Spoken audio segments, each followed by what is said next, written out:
Classical multiculturalism. Classical multiculturalism will be a comprehensive analysis.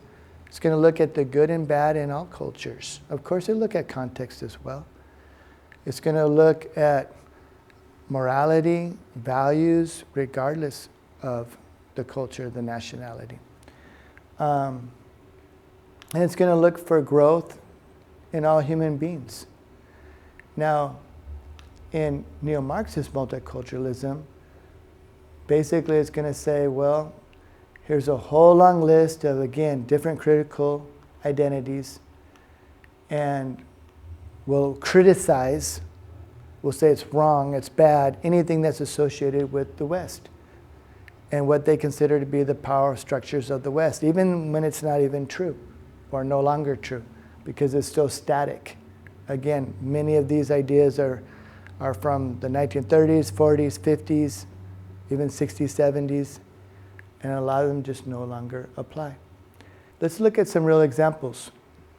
So, popular basketball player, or at least well-known, Blake Griffin.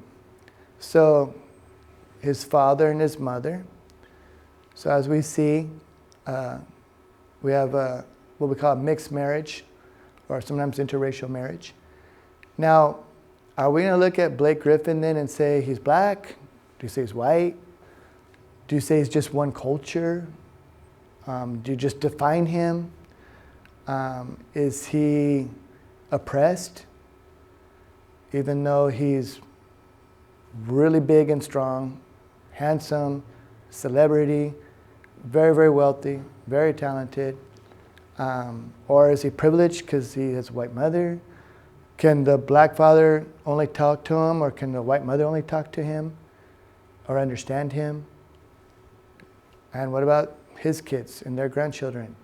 How would this work with a cultural Marxist type of mentality or doctrine? It doesn't. Look at another popular figure, Tiger Woods. Father was in the service, the U.S. Army, met his mother, and she's Thai. So they got married, and has quite a variety of background, of ethnicities and culture, as far as genetics go, and also, again, culturally, as far as his upbringing, his ideology. He said he identified very much with his mother's Buddhist teachings, his upbringing. So, what do you consider him? Is he black? Is he brown? Is he white? Is he oppressed? Is he privileged? How about we just look at him as a human being and say he's an incredible golf player? Has he made some mistakes in life? Yeah. Has he made some great accomplishments? Yeah. How about we just look at him as an individual, as a human being, on a merit-based system, and judge him based on the person he is. And as a golf player, not a black golf player or a brown golf player or a white golf player, but just a golf player, a human being. Here's three individuals that definitely don't fit a stereotype. So the first one, he is Mexican. His first language is Spanish. He also speaks English very well. And he's an actor, Jaime Maqueo. So someone would say, oh, well, he's not really Mexican, or yeah, he is truly Mexican, or he's Mexican, regardless of what he looks like, or if that fits a stereotype, or it doesn't fit one. That's who he is. Is he defined only by being a Mexican? No, he's a young man. His identity is who he is as a person, not some small little group identity. Is he white? Yes. Oh, he can't be white, he's Mexican. No, he's white. There are many Hispanics that are white, that are European. They don't really have any other blood that's not white European. Where does he fit? Would they say, well, he's Hispanic? Or would they say he's white, European? Well, where does he fit? He really doesn't, because he's not in this myopic, tiny little lens. Let's look at this next person who a lot of people know. Paul Pogba is an incredible soccer player. A lot of people consider him one of very, very top players in the world. Very interesting guy. He was born and raised in France, so his first language is French. That's what he probably speaks the best. But he also speaks, as you can see, English, Italian, and Spanish, and has lived in many different countries. And his faith is Islam. So what do we consider him? Does he fit in this tiny little box? He's a very, very wealthy soccer player. He's a very wonderful young man. Has many, many friends and relationships with people from around the world. He's very culturally competent. He even can speak a little Portuguese, I've seen in a few interviews. He relates to many, many people. I don't think he's going to want to identify himself as just black. And even then, would it be black French, black American, black British, black Italian, or just Islamic? Is he just like someone from Saudi Arabia? Is he just like someone from Iran? Is he Sunni? Is he Shiite? Is he like a Muslim from America? Even that, are they all the same? Again, we see more and more, this is a very sad, destructive, and narrow way to try to group people and keep people divided. It's not reality. And lastly, over here, Tomoki Kameda. He's a top boxer, and he was born and raised in Japan. Japanese is his main language, but he saw that a lot of the top boxers, especially in his division, were from Mexico. And he liked the Mexican style. He just thought they were really strong and tough and just willing to put their whole heart into it. And so he traveled to Mexico. And he basically has been training in Mexico. And sometimes it's a little surprising to people because they'll do interviews with him and in English, and then he'll have to have a Spanish translator because they don't have a Japanese translator. So literally the person will speak in English, and then the Spanish translator, a lot of times who's Mexican, will translate to Spanish. Then he'll speak in Spanish, and then the translator speak in English because he doesn't speak English that well.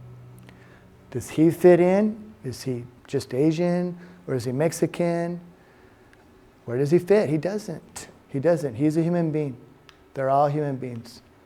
They're all very successful human beings. Here we have three lovely ladies from India. Now, in this case, three people all from the same nation, and yet very, very, very different. Genetically, somewhat different, but also very, very different in their life experiences. So Priyanka Chopra is probably by far the most famous. Many, many people know of her. She was very famous in India and then became famous in America with some of her television shows, and then she ended up marrying pop star Nick Jonas, considered a very beautiful woman. And she had come to the United States before. She lived in Massachusetts and Iowa, and she has certain Indian dialects that she speaks English very well, fluently, of course. Compare her experience now to our next Indian woman, and she, Sahabaya, doing my best. I've been to India and do love the country. I have many friends there, but some of the names are more difficult for me as an American to pronounce. Karakewala is the managing director of Wockhardt Hospitals.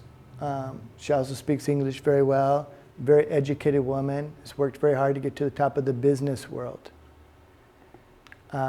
Medical profession, but she's a business person in it. And she's worked her way to the top. She's talked about in interviews how her father didn't give her anything, said, look, you start at the bottom. If you do great, great. If you flounder, you'll be fired, or just you can get another career. She worked all the way up to the top. And now our third Indian woman, okay, Sujatha Gidla, she actually became famous because she started writing a little bit about her story. And she was actually a Dalit. And if you know a little bit about the Indian caste system, the Dalits, even though there's been progress in India, just like progress in the United States or other countries, but the Dalits are still considered somewhat of the untouchable class. So she was very fortunate that she had some Canadian missionaries that really helped her with the English language, with teaching her and helped her to leave and get out of her situation and study. And I think her family was a little bit better off than some Dalits. But she talks about how because she was a Christian in a mainly Hindu society, and then after that maybe Islamic, she was often persecuted. And the Dalits often have faced abuse and even rape at an extremely high rate. And it's been a terrible and continues to be a tragedy in India that they're having to deal with. So again, where do these three ladies fit? All of them have very, very different experiences. In a country like India, being a Christian is not a great advantage or privilege.